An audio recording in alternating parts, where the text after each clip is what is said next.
It sounds like a cute school, right? City Montessori, Lucknow. It is the world's largest school, according to not you, not me, Guinness Book of Records. That's correct, yes.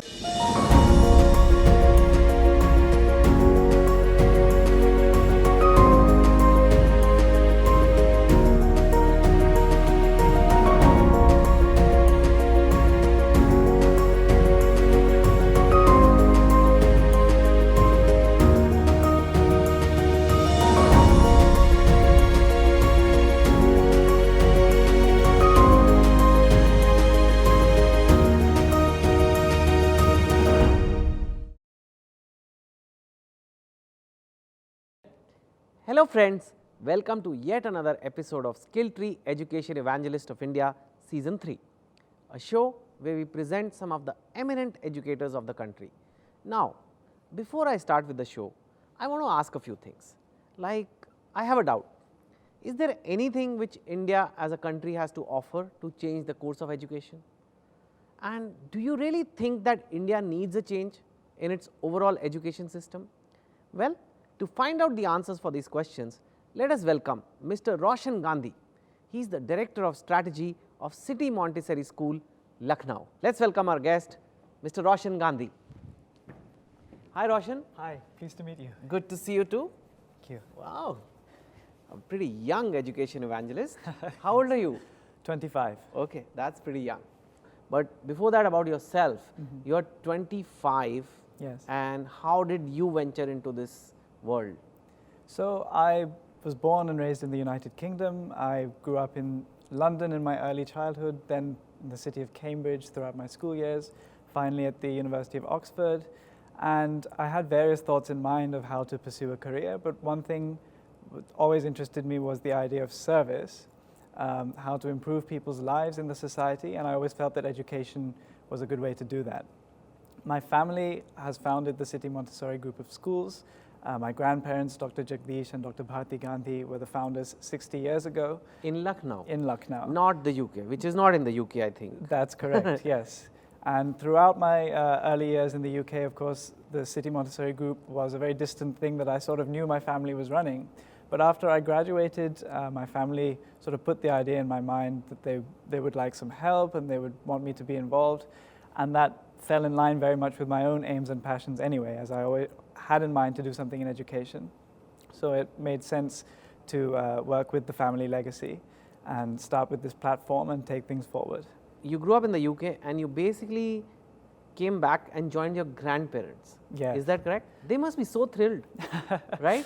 They Well, must be like, you must be this cute boy they played with, and now suddenly you're coming back and working with them. Is that how it is? I hope so. I give them a hard time, but they are incredibly supportive. I have also my aunt, Professor Geeta Kingdon. She is the president of the City Montessori group. Okay. So the four of us, my grandparents, aunt, and myself, are in the management of the institution. So I've had a lot of support from them, and I hope I'm not giving them too much of a hard time. So I'd let you do the honors of telling people what is City Montessori, because it's not an ordinary school. Yes, sure. So we did start off as a Montessori school. My grandmother... Back in 60 years ago. 1959, yes. Wow. Dr. Bharti Gandhi was a child psychologist and was very passionate about the Montessori methodology. And we were one of the pioneers of that in India. We still follow the Montessori methodology in our pre-primary sections, but we have grown to a school which goes up to K-12. And we've grown very rapidly over these past 60 years. So we're now proud to be able to call ourselves the world's largest school as per the Guinness Book of World Records. Just pause there, okay? Yes. It sounds like a cute school, right? City Montessori, Lucknow. It is the world's largest school, according to not you, not me, Guinness Book of Records. That's correct, yes. Yes. With 57,000 students on roll. 57,000 students on roll. Yes. So if I don't do my homework, I'm okay, because there's so many of us, nobody will find out. Well, on the contrary, despite the numbers, we're desperate to look at the individual development of every child. And these 57,000 students, although it's one school, but there are multiple campuses in Lucknow? That's right. We're one centrally managed school. We think of ourselves as one school, but of course we have 18 campuses all within the city of Lucknow. But you grew up in the UK. As a child, did you visit Lucknow a lot? Or how often did you visit, and how often did you visit the school? I did. Because of the family connection, of course, I would come at least once in a year on average. And that was actually a very important part of my formative experience because it was a different world that I was experiencing. I got to see different insights. And I think those visits probably fueled my passion to come and do something which is in service to the society here. You went to school in the UK and you're seeing an Indian school very closely. Although the Indian system also is inspired by the UK system is what people tell me. But what are some of the differences you find in education in the UK versus in India at the school level? Of course, there are some great differences, and I think both the societies have things that they can learn from one another. I think in the UK, there has been increasingly in the last couple of decades greater focus on skills-based education, thinking skills, analytical skills, preparing children for a kind of adapting to a changing world. Perhaps that is somewhat lacking in schools here, but then here we do have a very, very strong work ethic. Children are able to work very, very hard, perhaps more than what I've observed in Western schools. So I think there's something to be learned from both places, and the emphasis that children give to their own education here is stronger in many ways. Okay. So what are some of the biggest hurdles you faced so far? It's still a long journey ahead. And who are some of the pillars of support you've had? Would you like to talk about them? Well, I think the CMS group throughout its time has faced challenges. You know, my grandparents, when they founded this with no money, they struggled to set it up, and there were lots of hurdles along the way, from everything ranging to internal problems to political interference, but they've weathered those storms and they've taken the institution to where it is today. Since I've come in, there are new modern challenges. There's a lot of challenges associated with change management, a lot of challenges associated with trying to modernize the institution and transforming the face of the institution. And apart from that, it's wonderful that the education sector is booming and there's a lot of quality coming up all over the country. But of course, that means it becomes harder to remain a trendsetter, to remain ahead of the game in education, which is something that we have always prided ourselves on and something which is a challenge that we have to continue with. I have, of course, received a great deal of support, not only from my core family members who are involved in running the schools, but my entire extended family. My parents and sister have been a great rock, as have my cousins and aunts and uncles. The entire team at City Montessori Schools have been incredible because they're so willing to embrace change and development, and they're very enthusiastic and they're very hard, passionate workers. So their existence and their way of working has made things very easy for me. Okay. Well, on that note, we have some wonderful messages for you, and they're on the screen here. Okay.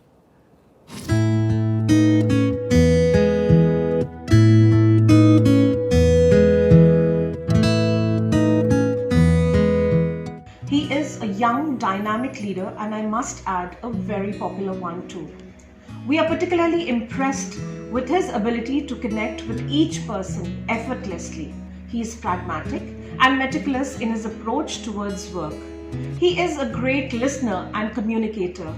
He has been a catalyst and has brought about major reforms to the organization's operations and processes to ensure the most effective and efficient possible support to teaching and learning, and to build the foundations for increased future sustainability and scalability. I always wanted to study abroad, but I thought that the process of getting accepted, getting interviews, and everything together was a lot complicated. But a big thanks to Mr. Roshan Gandhi. He simplified the process not only for me, but for all the students who wanted to study abroad. Sir Roshan Gandhi Farohi has infused a new zest in the technological development to ensure seamless blend of technology in teaching learning process. With access to more than 1,000 interactive whiteboards in each and every classroom, technology has been taken to a whole new level. Sir has always been a great source of motivation to us and has left no stones unturned to provide us with the best opportunities and information related resources so that we enter into a career field that best suits us. Wow, that's lovely, isn't Wow, it? yes, really nice. Really Yeah, nice. that's nice. That must feel nice to hear. Absolutely. Yeah. Absolutely. Let's talk about your personal life, which I don't think you have much of, because you are saying you were working on Saturday till 11 o'clock, and now you're here on Sunday doing this. This is also work. But do you have a work-life balance? If I may ask you that question, even though I don't see very much of it. And when you do get free time, what do you like to do now in India? Now you're based in India, so and what would you do back in the UK? Well, I think when work is your passion, you don't necessarily look for a work-life balance. But yes, I do some things which are I'm outside. not married yet, right? That's why you can say that. But anyway, Easy for me to good. say, yes. Okay. But I do enjoy doing certain things. Of course, time with family is always very precious. It's rare because we're a family of workaholics. Whatever time we can get is always a joy. But apart from that, on my own, I love to read. I'm a great reader of non-fiction. Unfortunately, I can't claim to be a great scholar of your works, sir, but, okay. but I do enjoy reading. And I'm also a musician. So in fact, I'm a singer. I play the violin, piano, and guitar. And I used to direct an a cappella group, which went on tours around the world. So actually, I was on the verge of becoming a professional musician. That was almost an alternative career path at one point. What kind of music? We did pop music, so it was a cappella singing. So a cappella, for those who don't know, it's singing and there are no instruments. There are no instruments, so it's like a you almost make like the sound a choir. like you make the sounds of the beatboxing sound, and then we have arrangements which I used to write. What were you like as a student? Like, what was your childhood? I imagine it was in Cambridge, you said? Yes, I went to school mostly in the city of Cambridge. Which is a very academic city. Yes. Right?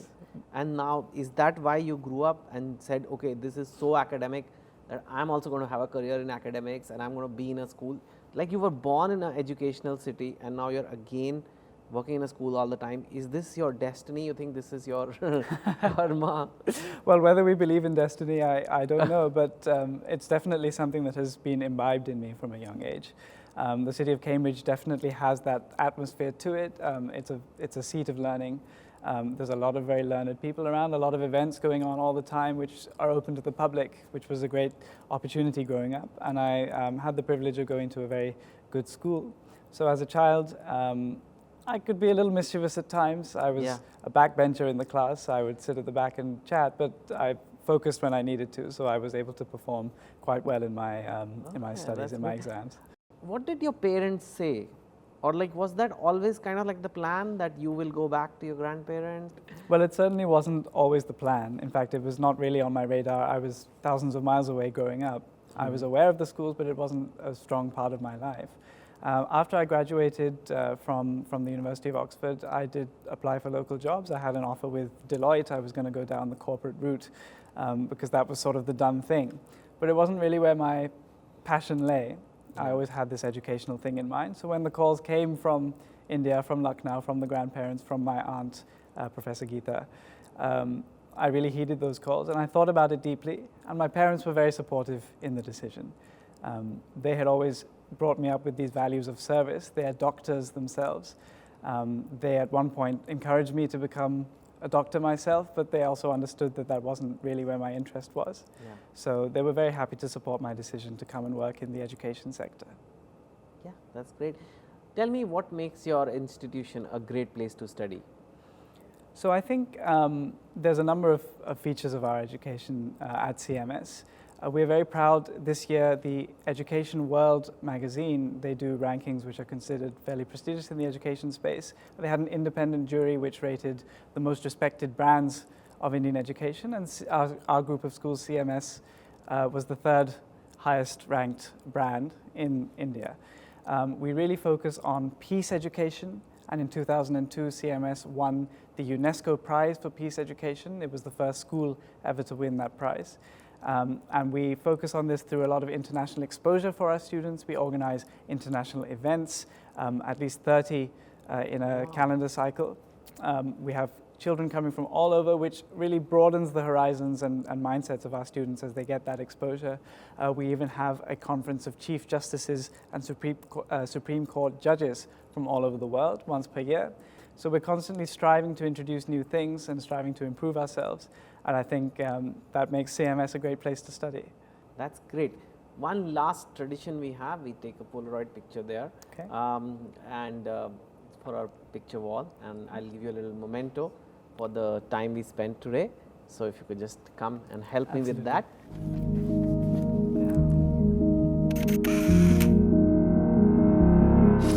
Well, that is all for today. Thank you for watching the Education Evangelist of India Season 3, powered by Great Place to Study, and now streaming on forbesindia.com. This is me, Chetan Bhagat, signing off.